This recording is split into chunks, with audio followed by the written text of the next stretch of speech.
Assalamualaikum warahmatullahi wabarakatuh. Perkenalkan, nama saya Alfiana Hoir, NIM E 20191159. Di sini saya akan menanggapi kembali video dari Bapak Dr. Abdul Wadud Nafis LCMEI tentang penghitungan pendapatan nasional. Baik, langsung saja.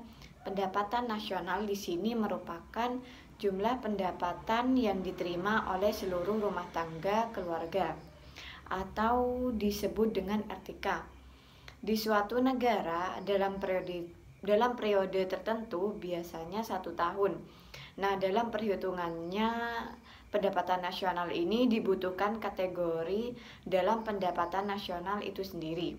Kategori tersebut yaitu yang pertama produk domestik bruto atau disingkat dengan atau disebut dengan GDP, di mana ini merupakan jumlah produk barang atau jasa yang dihasilkan oleh unit-unit produksi dalam batas wilayah suatu negara atau domestik selama 1 tahun.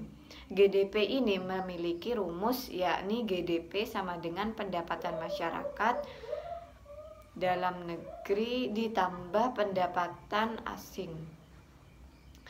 Kemudian yang kedua yakni produk nasional bruto atau GNP.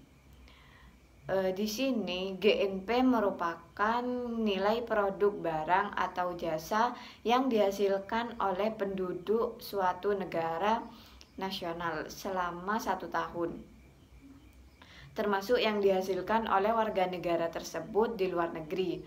Yang ketiga, pendapatan nasional neto, yaitu pendapatan yang dihitung menurut jumlah balas jasa yang diterima oleh masyarakat sebagai pemilik faktor produksi.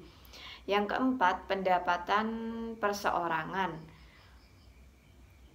atau PI, merupakan jumlah pendapatan yang diterima oleh setiap orang dalam masyarakat, termasuk pendapatan yang diperoleh tanpa melakukan kegiatan apapun. Yang kelima, yakni pendapatan yang siap dibelanjakan atau disposable income. Pendapatan ini merupakan pendapatan yang siap untuk dimanfaatkan guna membeli barang dan jasa konsumsi dan selebihnya menjadi tabungan yang disalurkan menjadi investasi.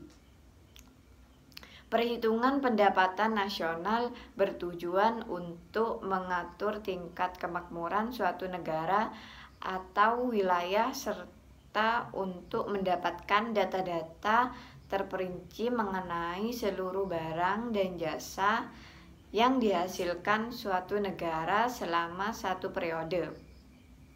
Selain itu, juga untuk mengetahui dan menelaah struktur perekonomian nasional. Di samping itu, data pendapatan nasional juga dapat digunakan untuk menentukan besarnya kontribusi berbagai sektor perekonomian terhadap pendapatan nasional, misalnya pertanian, pertambangan, industri, perdagangan, jasa, dan lain sebagainya. Data tersebut juga digunakan untuk membandingkan kemajuan perekonomian dari waktu ke waktu, membandingkan perekonomian antar negara atau antar daerah sebagai landasan kebijakan pemerintah. Sekian dari saya, kurang lebihnya mohon maaf. Wassalamualaikum warahmatullahi wabarakatuh.